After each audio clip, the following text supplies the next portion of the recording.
A finales del siglo XIV, Flandes quedó unificada bajo dominio de los duques de Borgoña, que aportaron el lujo, el refinamiento y el ceremonial de la corte a estos territorios.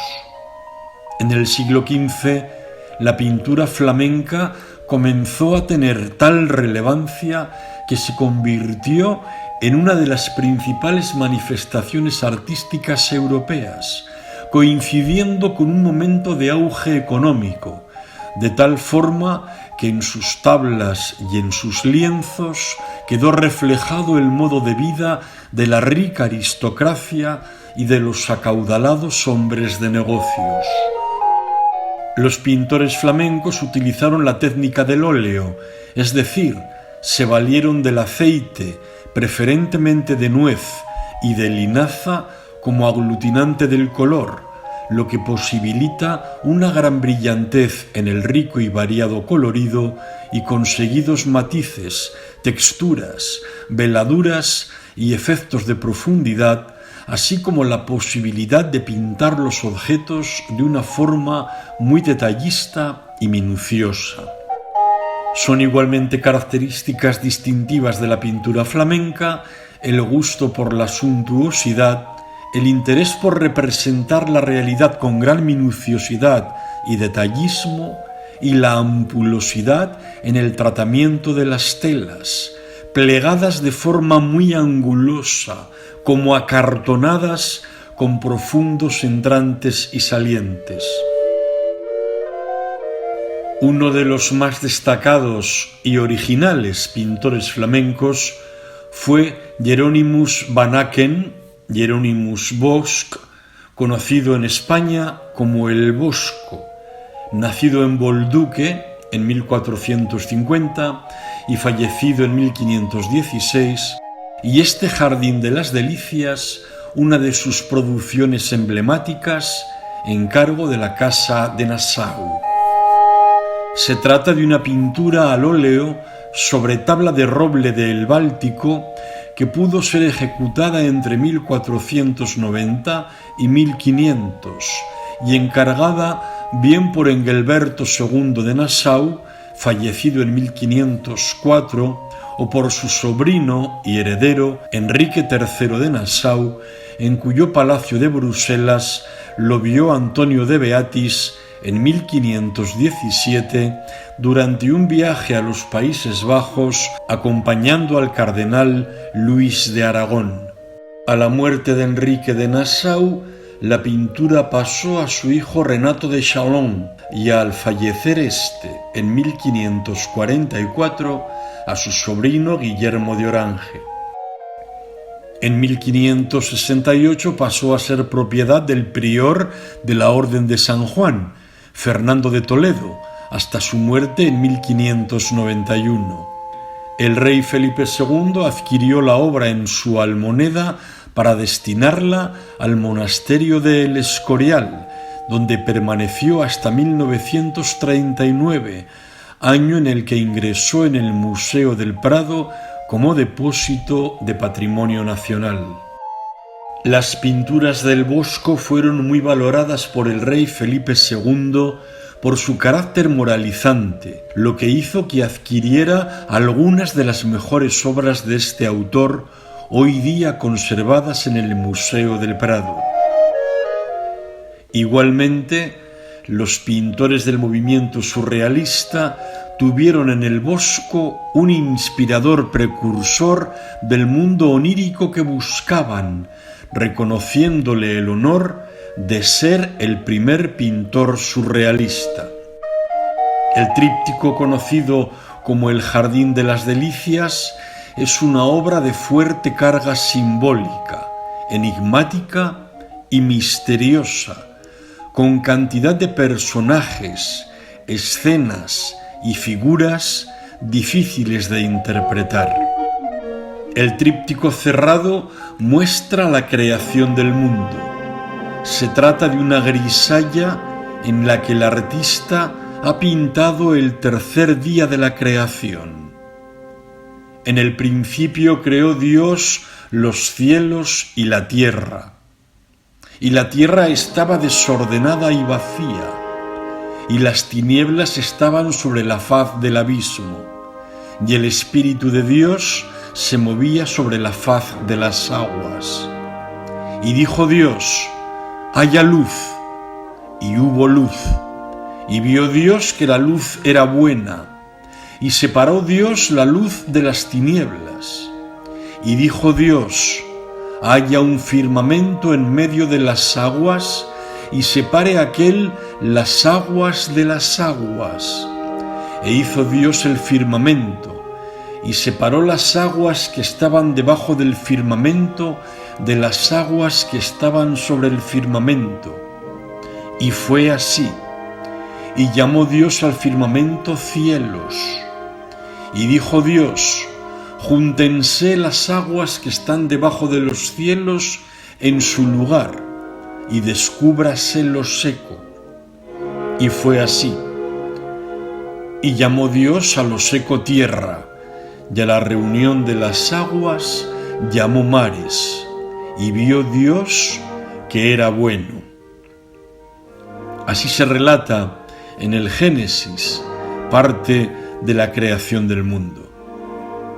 La tierra está representada en este tríptico cerrado dentro de una esfera de cristal transparente que puede simbolizar la fragilidad del universo. En la parte superior izquierda aparece la figura de Dios Padre con triple corona y un libro abierto como creador, según indican dos inscripciones en latín, una en cada tabla, tomadas del libro de los Salmos.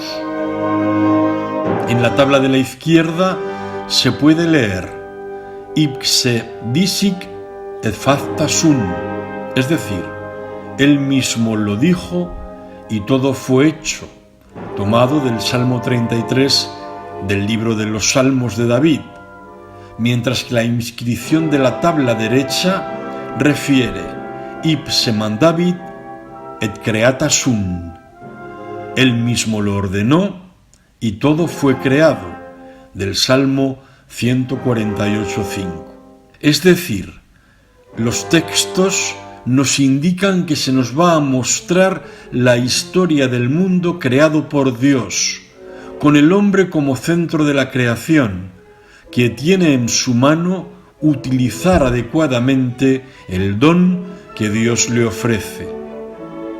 El tono monocromático, oscuro y triste del tríptico cerrado refiere la ausencia de vida animada, una tierra sin la figura humana que contrasta con la riqueza cromática de las tablas visibles al abrir el tríptico.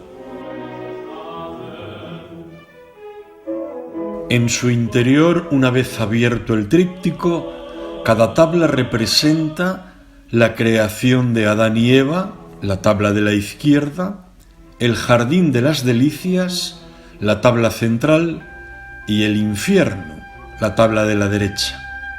Aunque cada tabla refleja una temática diferenciada, todas giran en torno al pecado y a sus consecuencias. Es tal la cantidad de personajes y de escenas que se hace imposible realizar una detenida descripción e interpretación de todos los personajes, grupos y elementos que pueblan el tríptico.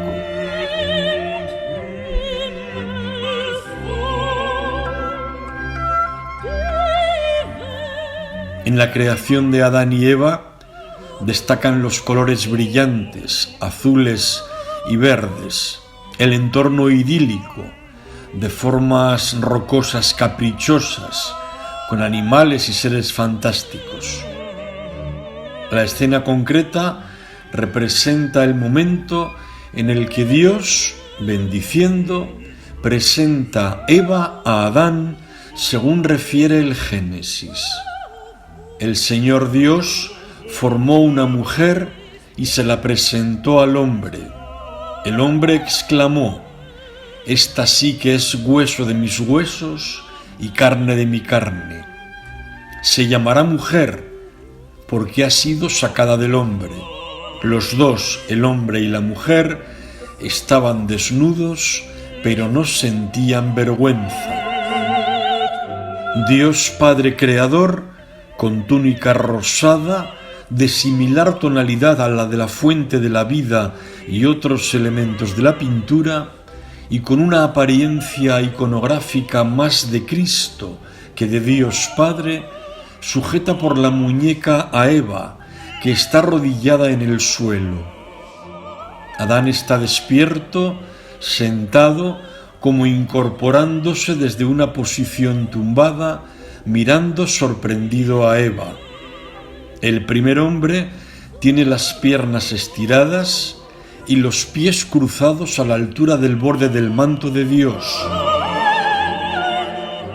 Esta escena de la presentación que hace Dios de Eva a Adán se ha interpretado como alusión a la institución del matrimonio, recordando lo expresado en el Génesis. Por eso el hombre deja a su padre y a su madre y se une a su mujer, y los dos llegan a ser una sola carne. A la espalda de Adán, un drago canario representa el árbol de la vida, y a la derecha, en un segundo plano, una palmera es el árbol del bien y del mal, o el árbol de la ciencia, en cuyo tronco está enroscada la serpiente satánica que tentó a Eva, hizo que nuestros padres pecaran y ello supusiera la pérdida de la gracia, la comisión del pecado original y la expulsión del paraíso. La palmera surge de una roca antropomorfa, el rostro del diablo, en la que la pintura surrealista de Dalí, ya en el siglo XX, encontró inspiración. La idílica imagen de paz del paraíso, percibida a simple vista, se perturba con la presencia de un león devorando un ciervo, de un leopardo con un ratón en la boca, de un ave con pico redondo tragándose una rana o de un fantástico bípedo perseguido por un jabalí. Estos elementos perturbadores de la paz paradisíaca nos advierten de que ni aun en el paraíso la armonía es completa, pues anuncian la presencia acechante del pecado. En el estanque central aparece la fuente de la vida, por uno de cuyos orificios asoma una lechuza, símbolo del mal, de la noche y de la oscuridad. De la fuente emanan 4 chorros de agua. El río que emana de la fuente de la vida está relacionado con los 4 ríos del paraíso de la tabla central del tríptico.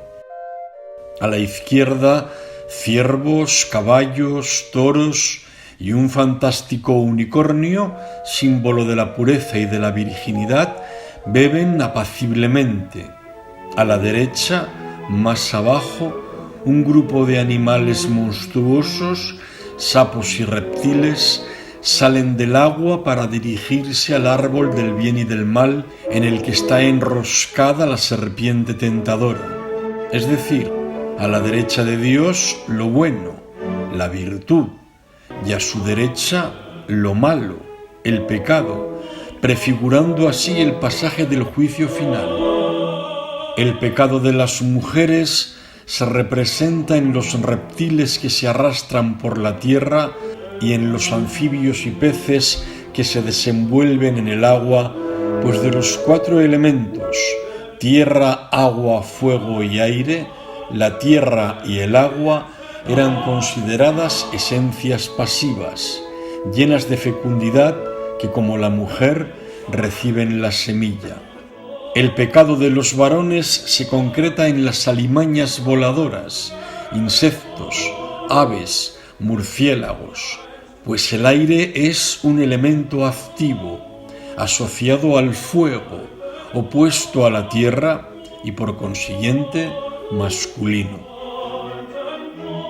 El elemento arquitectónico inspirado en la flecha de una catedral gótica en el centro del cuadro puede ser un símbolo fálico, prefiguración de los placeres sexuales de la tabla central.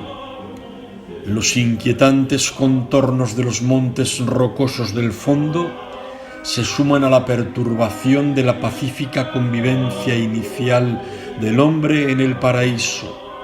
Dado que en el siguiente panel se representa un mundo lujurioso, se ha interpretado esta tabla como el preludio de lo que después acontecerá.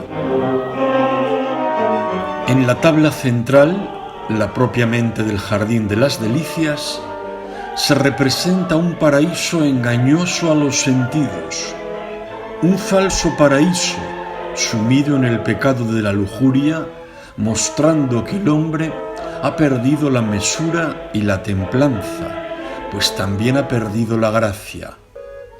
La condición engañosa de este espacio paradisíaco se acentúa con la apariencia de continuidad con el verdadero paraíso terrenal, al utilizar el bosco, un paisaje unitario con una línea de horizonte muy elevada que favorece esta visión unificada. A pesar de esta apariencia paradisíaca, se puede apreciar que el pecado ha triunfado y que multitud de hombres y mujeres sucumben a los placeres de la lujuria en un ambiente espacial opresivo y angustioso en el que parece que la locura y la desmesura se han apoderado del mundo. En los planos medio y alto de la escena, la composición presenta una apariencia de cierto orden que contrasta con el caos del primer término. Un enorme globo gris azulado, en el que despliegan algunas parejas acrobáticas posturas lascivas, aparece en un estanque. Convergen en el estanque 4 ríos en alusión a los 4 ríos del paraíso, según relata el Génesis en su capítulo 2, versículos 10 al 14. De Edén nace un río que riega el jardín, y desde allí se divide en 4 brazos. El primero se llama Pisón, es el que recorre toda la región de Havilá, donde hay oro, y en ella también hay bedelio y lapislázuli. El segundo río se llama Gijón, es el que recorre toda la tierra de Cus. El tercero se llama Tigris, es el que pasa al este de Asur. El cuarto es el Éufrates. Se completa la escena con construcciones fantásticas sobre el agua, la central similar a la fuente de los 4 ríos del panel del paraíso, aunque resquebrajada, aludiendo así a la fragilidad, a la contingencia y a lo efímero de las delicias terrenales, temporales y caducas de las que gozan los seres humanos que pueblan este jardín. Si en el interior de la fuente de la vida del panel izquierdo aparecía una lechuza, en esta fuente de la juventud se aprecia un grupo en actitudes procaces aludiendo al pecado de la lujuria.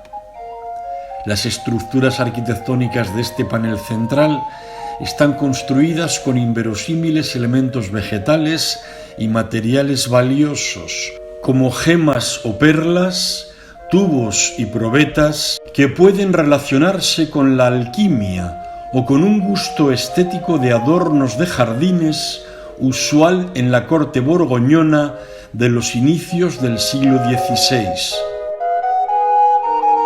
En estas estructuras, hombres y animales evolucionan de forma diversa y misteriosa.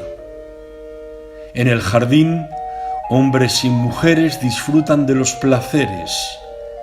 Se muestran todo tipo de relaciones sexuales y escenas eróticas, sobre todo heterosexuales, pero también homosexuales y onanistas, sin que falten contactos entre animales y entre plantas. Numerosos desnudos en grupos o parejas aparecen en actitudes sexuales acompañados de moluscos, así como de frutos rojos, cerezas, frambuesas, como metáforas de la fugacidad de los placeres sexuales. En la Edad Media, la expresión coger fruta equivalía a tener comercio carnal, pero al mismo tiempo las frutas simbolizan la fugacidad de dicho placer, pues pasan en unos días de la frescura a la putrefacción. Fugacidad y pasión efímera que también se enfatiza con las burbujas o pompas dentro de las que está alguna pareja. Un marido engañado lleva a sus espaldas a los amantes adúlteros dentro de un mejillón.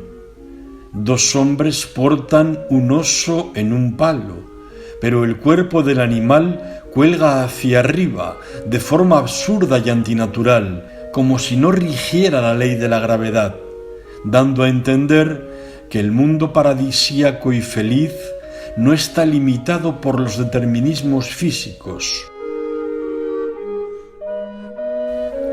Un hombre cabeza abajo, dentro del agua, se toca los genitales con las manos. Hay grupos alrededor de una gran fresa, o danzantes que pretenden coger un fruto del pico de un pájaro. Igualmente, aparecen pájaros gigantes relacionados con símbolos del deseo sexual. Algunas de estas parejas aparecen dentro de conchas o pompas de cristal que aluden también a la capacidad del pecado para atrapar a la persona. En el estanque circular del centro bañan sus cuerpos mujeres desnudas con tocados de cuervos y pavos, símbolos de la incredulidad y de la vanidad respectivamente. Algunas de las mujeres son negras, pero la mayoría tienen la piel blanca y largos y rubios cabellos conforme al tipo de Venus, diosa del amor y símbolo del deseo y de la tentación. El estanque podría representar la fuente de la eterna juventud o el estanque del adulterio. Alrededor del estanque desfila en el sentido contrario a las agujas del reloj un cortejo de hombres jinetes desnudos en actitudes eróticas sobre animales reales y fantásticos, leopardos, panteras, osos, leones, asnos, ciervos, unicornios, grifones, inspirados en los bestiarios medievales. Algunos jinetes llevan aves, ramas o frutos a modo de estandartes que los nobles caballeros portaban en los desfiles triunfales. En el grupo inferior se aprecian a aves que dan alimento a los hombres.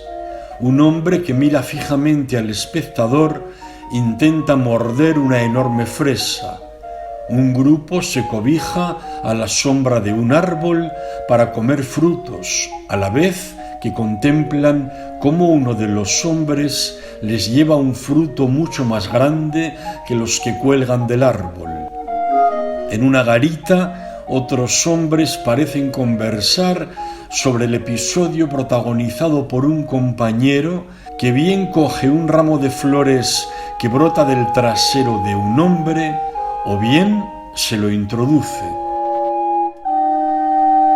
Una de las claves interpretativas del Jardín de las Delicias puede estar en la pareja del ángulo inferior derecho de este panel central.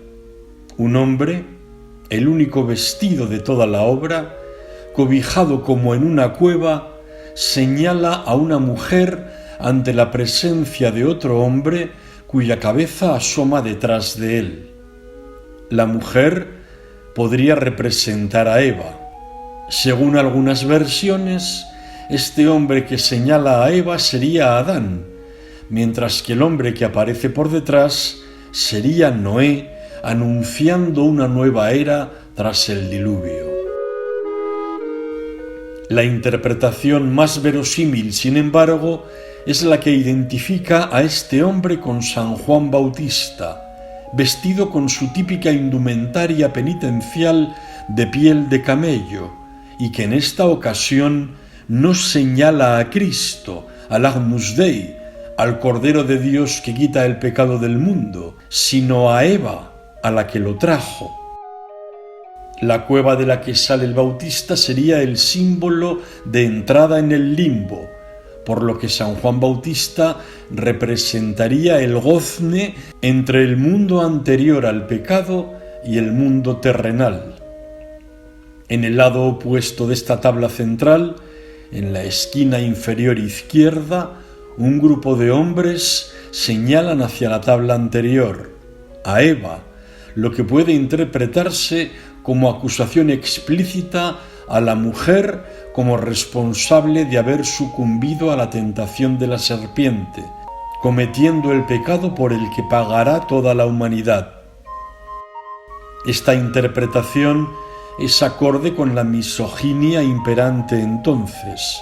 Sin ir más lejos, el propio Erasmo, estricto contemporáneo de El Bosco, hablaba de la necedad de la mujer, atribuyendo a ésta la sola función de procurar placer al varón que también rozaba la necedad cuando la buscaba.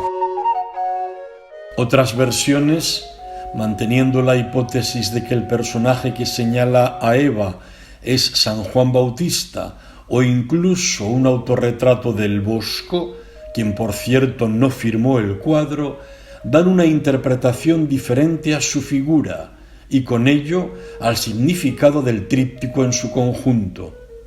En efecto, se señala a Eva, también culpabilizándola, pero porque con su pecado privó a la humanidad de disfrutar de ese mundo reflejado en el panel central, con felices seres inocentes que no pudo llegar a existir debido al pecado cometido. Según esta versión, que ha tenido menos aceptación, el Bosco no efectuaría ningún reproche, ni condenaría lo que se contempla en este panel central, sino todo lo contrario, pues refleja un mundo alegre, colorido, feliz y altamente deseable, sin dolor, ni enfermedad ni muerte, sin arduos trabajos que obliguen a ganarse el sustento con el sudor. Se describe a una humanidad diversa, que se alimenta de los frutos de la tierra y se conduce sin prejuicios ni tabúes.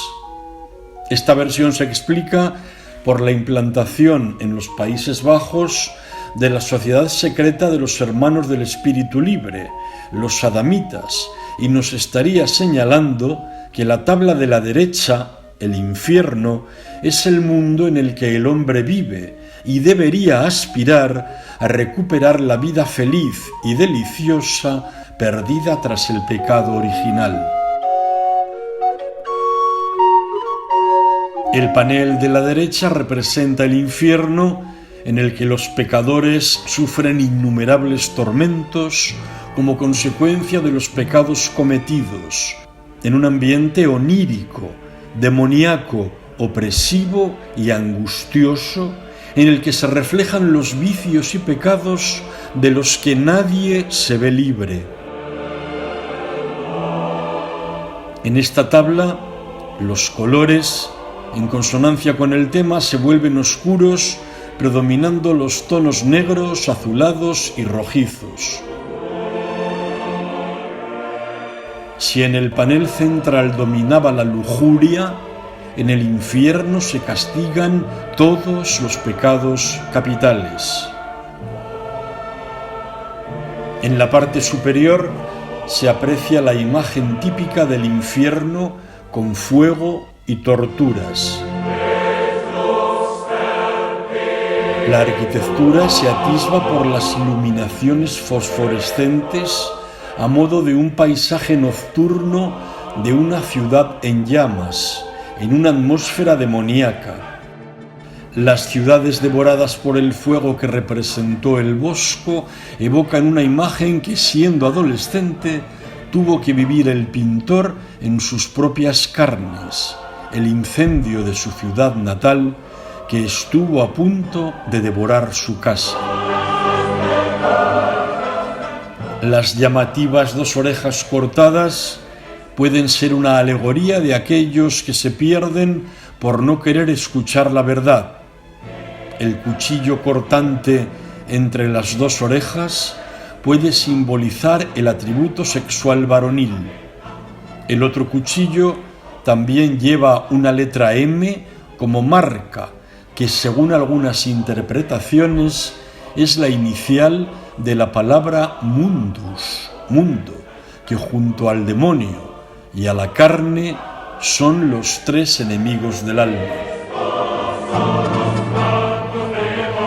En el centro, el hombre árbol, para algunos expertos una representación de Lucifer, con un rostro que se ha interpretado como un autorretrato del artista, mira al espectador.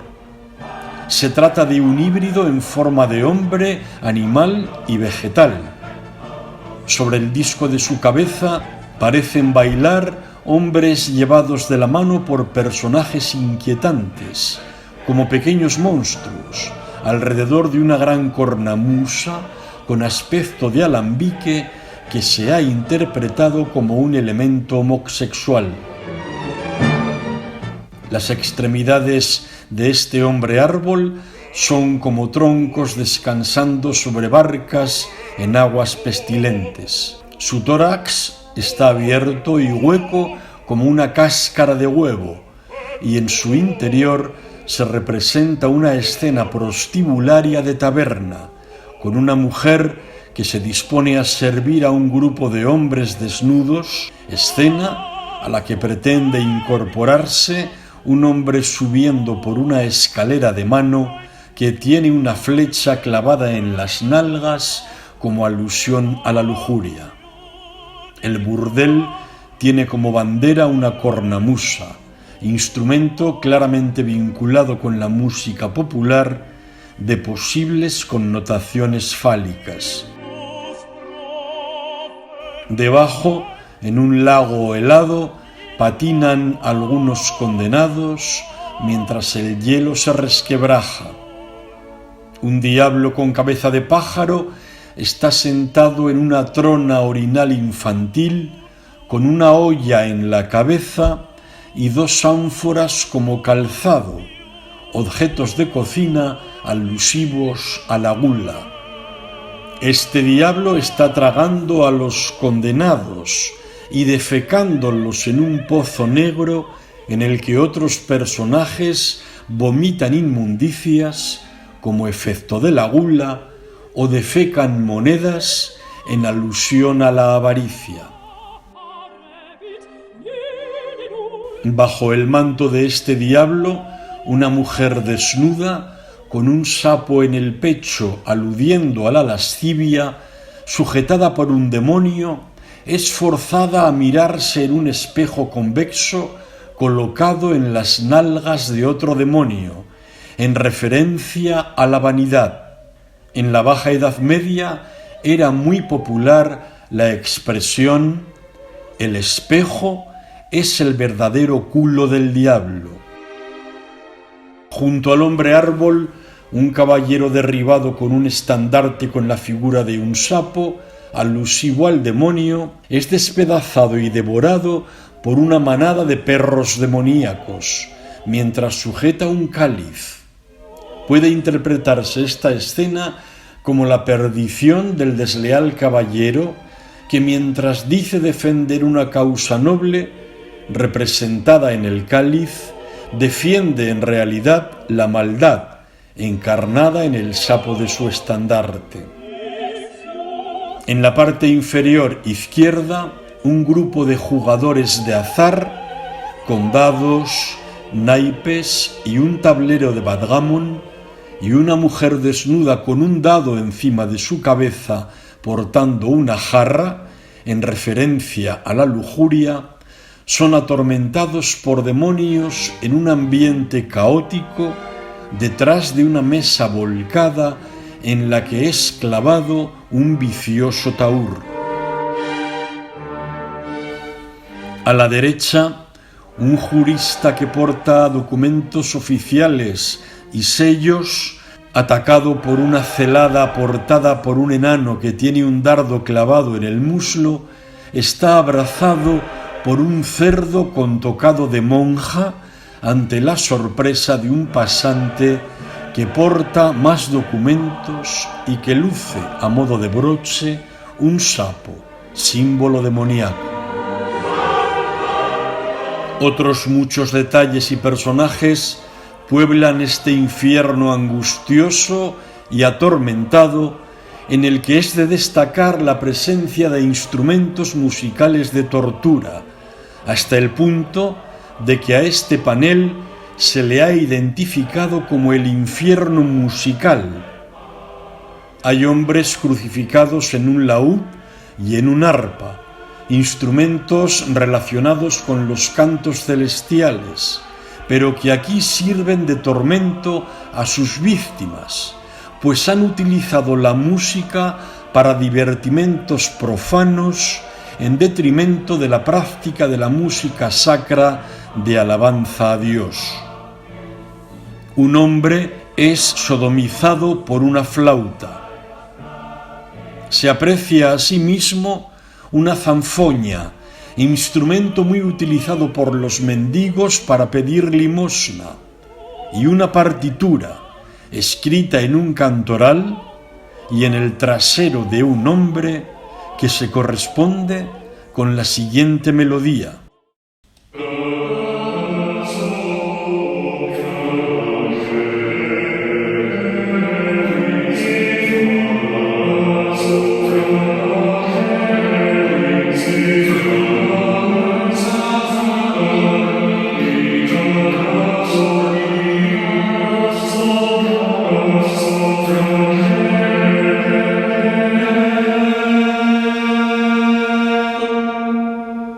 Los instrumentos musicales como instrumentos de tortura se han interpretado como una condena a la música profana, como incitadora y ambientadora de los encuentros lujuriosos.